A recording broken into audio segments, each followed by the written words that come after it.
दोस्तों, आज हम विष्णु पुराण के बारे में जानेंगे और इसमें लिखे प्रथम अंश और द्वितीय अंश में क्या है वो भी जानेंगे। विष्णु पुराण 18 महापुराणों में से एक अत्यंत महत्वपूर्ण और प्राचीन ग्रंथ है। इसे पुराण रत्न भी कहा जाता है क्योंकि इसकी संरचना और विषय वस्तु बहुत ही व्यवस्थित है। अन्य पुराणों की तुलना में ये छोटा है, लेकिन धार्मिक और ऐतिहासिक दृष्टि से इसका महत्व बहुत बड़ा है। संक्षिप्त परिचय। रचयिता भगवान वेदव्यास के पिता महर्षि पराशर। मुख्य देवता भगवान विष्णु, जगत के पालनहार। श्लोक संख्या। मूल रूप से इसमें 23,000 श्लोक थे, लेकिन वर्तमान में लगभग 7,000 श्लोक उपलब्ध हैं। संरचना। ये 6 अंशों भागों में विभाजित है। विष्णु पुराण की कथा 6 भागों में सिमटी हुई है। प्रथम अंश। इसमें सृष्टि की उत्पत्ति, काल का विवरण, युग, ध्रुव और प्रहलाद की कथा तथा समुद्र मंथन का वर्णन है। द्वितीय अंश। इसमें पृथ्वी के भूगोल, 7 द्वीपों, ग्रहों, नक्षत्रों और पाताल लोक का विस्तार से वर्णन मिलता है। तृतीय अंश। इसमें मनवंतरों का वर्णन, वेदों का विभाजन और वर्णश्रम धर्म, समाज के नियम के बारे में बताया गया है। चतुर्थ अंश। यह ऐतिहासिक दृष्टि से महत्वपूर्ण है। इसमें सूर्यवंश और चंद्रवंश के राजाओं की वंशावली दी गई है, जिसमें भविष्य में होने वाले राजाओं जैसे मौर्य वंश का भी उल्लेख है। पंचम अंश। ये पूरा भाग भगवान श्री कृष्ण के अवतार, उनकी बाल लीलाओं और कंस वध से लेकर उनके गोलोक गमन तक की कथाओं को समर्पित है।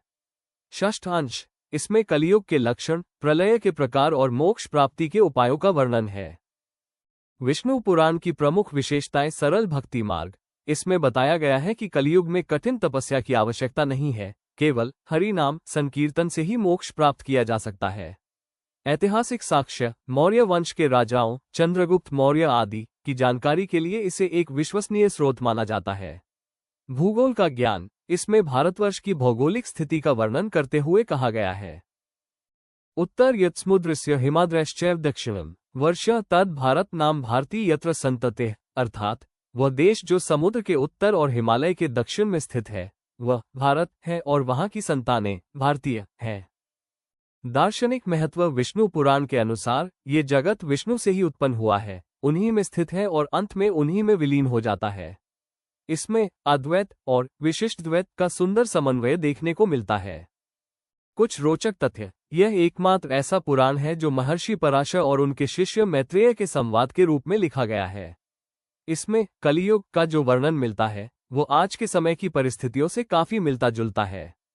इसमें राजा भरत की कथा भी है, जिनके नाम पर हमारे देश का नाम भारत पड़ा। अब दोस्तों, हम विष्णु पुराण का प्रथम अंश के बारे में बता रहे हैं। विष्णु पुराण का प्रथम अंश सबसे आधारभूत और महत्वपूर्ण माना जाता है। इसमें न केवल पौराणिक कथाएं हैं, बल्कि ब्रह्मांड के विज्ञान और समय की गणना को भी बहुत बारीकी से समझाया गया है। सृष्टि की उत्पत्ति। प्रथम अंश में महर्षि पराशर बताते हैं कि सृष्टि के आदि में केवल ब्रह्म था।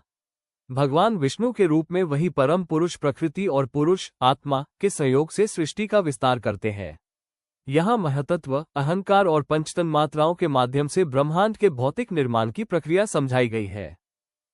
काल का विवरण। हिंदू समय गणना। विष्णु पुराण में समय की जो सूक्ष्म गणना दी गई है वो आधुनिक खगोल विज्ञान को भी आश्चर्यचकित करती है। इसमें निमेष, पलक झपकना से लेकर कल्प तक का वर्णन है।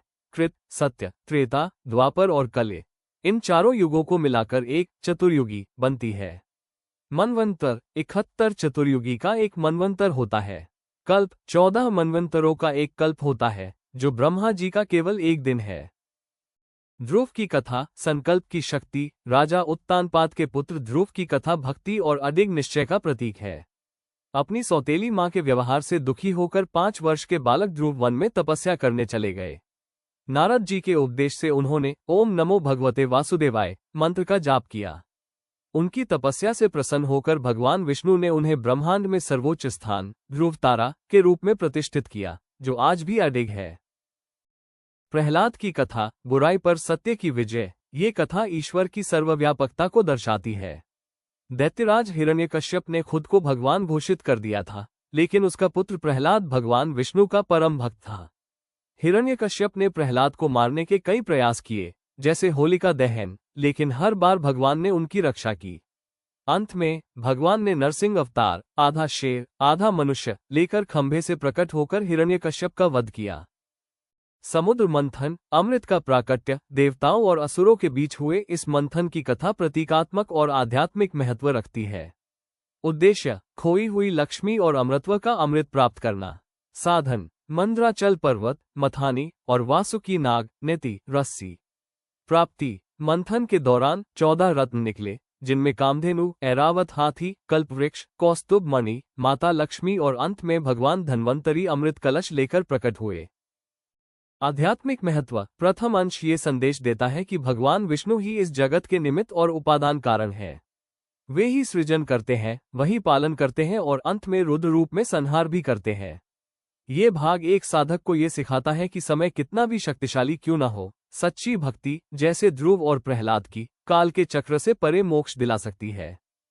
दोस्तों, अब पाइस है विष्णु पुराण का द्वितीय अंश प्राचीन भारतीय खगोल विज्ञान और भूगोल का एक अद्भुत मेल है। इसे भुवन कोश भी कहा जाता है, क्योंकि इसमें ब्रह्मांड की संरचना का मानचित्र पेश किया गया है। पृथ्वी के 7 द्वीप पुराणों के अनुसार पृथ्वी 7 द्वीपों में विभाजित है, जो 7 विशाल समुद्रों से घिरे हुए हैं। ये एक के बाद एक घेरे की तरह स्थित है। जम्बू द्वीप, ये सबसे मध्य में स्थित है, जहां हम रहते हैं। इसके केंद्र में सुमेरु पर्वत है। प्लक्ष, शालमल, कुश, क्रौच, शाक और पुष्कर द्वीप, ये अन्य 6 द्वीप हैं जो जम्बू द्वीप के बाहर स्थित है। 7 समुद्र, ये द्वीप लवण, नमक, इक्षुर्स, गन्ना, सुरा, मदिरा, घृत, घी, दधी, दही, दुग्ध, दूध और शुद्ध जल के समुद्रों से घिरे हैं। जम्बू द्वीप और भारतवर्ष, जम्बू द्वीप के 9 खंड वर्ष बताए गए हैं, जिनमें भारतवर्ष सबसे महत्वपूर्ण है। विष्णु पुराण के अनुसार भारतवर्ष केवल एक भूमि का टुकड़ा नहीं है, बल्कि कर्मभूमि है। यहाँ किए गए कर्मों से ही स्वर्ग या मोक्ष प्राप्त होता है। इसमें हिमालय, विंध्याचल, मलय और सह्याद्री जैसे प्रमुख पर्वतों और गंगा, सिंधु, सरस्वती जैसी पवित्र नदियों का वर्णन है। पाताल लोक, पृथ्वी के नीचे 7 तल बताए गए हैं, जिन्हें पाताल लोक कहा जाता है।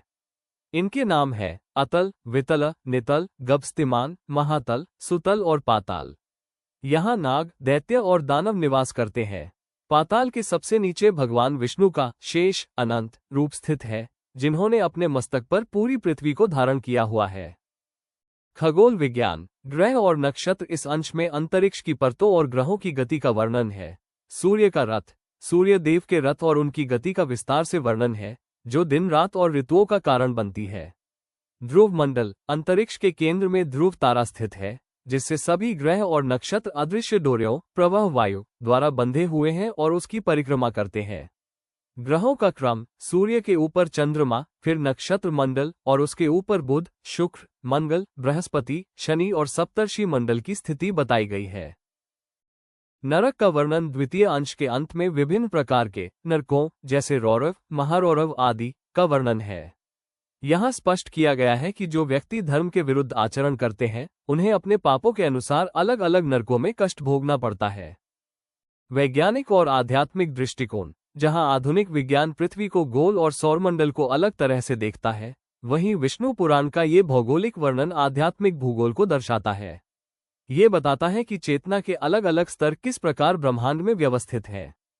दोस्तों, आज हमने जाना विष्णु पुराण का प्रथम अंश और द्वितीय अंश के बारे में। जानकारी आपको कैसी लगी? यदि पसंद आए हैं तो चैनल को सब्सक्राइब कर दीजिए और अपने जानने वालों को शेयर करें और लाइक तो जरूर करिए। विष्णु पुराण के आगे के अंश बारे में जानकारी अगले वीडियो में देंगे। एक बार प्रेम से बोलिए भारत माता की जय।